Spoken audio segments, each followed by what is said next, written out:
fusillade a fait 4 morts, dont 2 policiers, ce vendredi 10 août au matin dans la ville canadienne de Fredericton, située dans la province du Nouveau-Brunswick. Un suspect a été arrêté. Cette attaque intervient au moment où le pays s'inquiète d'un regain des violences par arme à feu. Le suspect est un homme de 48 ans résidant à Fredericton, a indiqué un porte-parole de la police lors d'un point presse en début d'après-midi. Il s'est refusé à livrer tout autre détail sur les motivations de l'auteur présumé des coups de feu en raison de l'enquête en cours. 2 personnes décédées. L'homme a été arrêté dans son appartement peu après la fusillade, a ajouté le porte-parole de la police, Martin Gaudet. Les policiers avaient été dépêchés sur les Vieux, un petit immeuble d'un quartier résidentiel du nord de la ville, suite à un appel vers 7h10 local, 10h10 GMT. Arrivés sur place, ils ont trouvé 2 personnes mortes gisant sur le sol. C'est à ce moment qu'on leur a tiré dessus, a expliqué le porte-parole, sans autre détail. Un témoin, réveillé par des coups de feu, avait indiqué aux télévisions locales qu'il avait vu de sa fenêtre un homme tirant depuis son appartement. Le suspect est père de famille.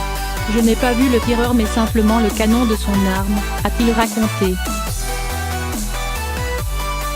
Il dit avoir voulu aider les policiers gisant au sol, avant d'être mis à l'abri par d'autres policiers arrivés en renfort. Les 2 policiers tués sont un homme de 45 ans, marié et père de 4 enfants, et une femme de 43 ans, mère de 3 enfants. Les 2 autres victimes sont un homme et une femme adulte, s'est contenté de dire Martin Gaudet.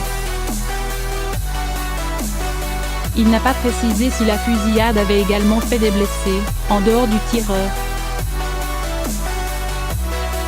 Le quartier de Brookside, proche du centre de cette ville de 60 000 habitants, capitale du Nouveau-Brunswick, avait été bouclé pendant plusieurs heures après la fusillade. Le périmètre de sécurité a été levé en milieu de matinée.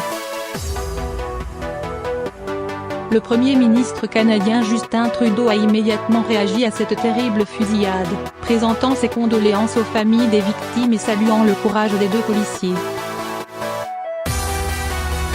Nous n'oublierons jamais les 2 policiers décédés, dont le sacrifice a sans aucun doute sauvé des vies et empêché une tragédie encore plus grave, a-t-il déclaré dans un communiqué.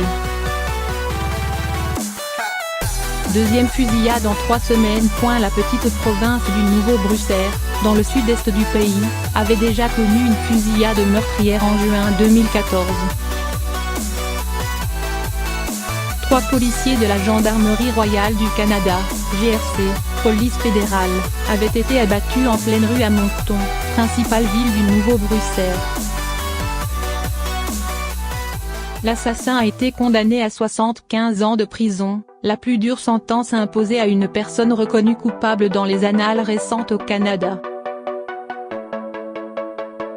Plus récemment, dans la soirée du 22 juillet, un homme avait ouvert le feu dans une artère animée de Toronto, tuant une jeune fille de 18 ans et une fillette de 10 ans, et blessant 13 autres personnes.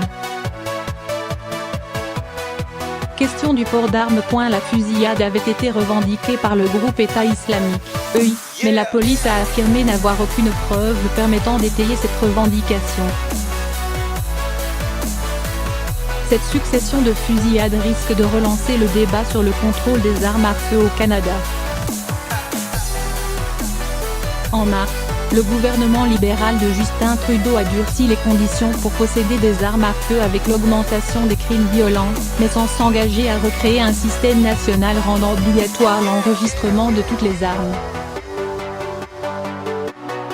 Des violences en hausse. Le ministre fédéral de la Sécurité publique, Ralph Goodale, interrogé par les médias, a reconnu que les violences par arme à feu ont augmenté depuis 5 ans.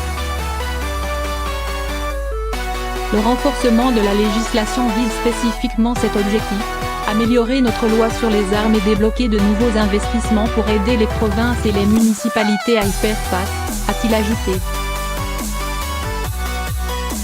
L'Institut officiel de la statistique a récemment conforté les défenseurs du contrôle des armes en publiant des chiffres qui montrent une hausse de la criminalité pour une troisième année consécutive dans le pays en 2017, avec une augmentation de 7% du taux d'homicide, pour un total de 660. En outre, selon Statistique Canada, 7700 Canadiens ont été victimes d'un crime violent en 2017 impliquant une arme à feu, poursuivant la tendance à la hausse amorcée en 2013.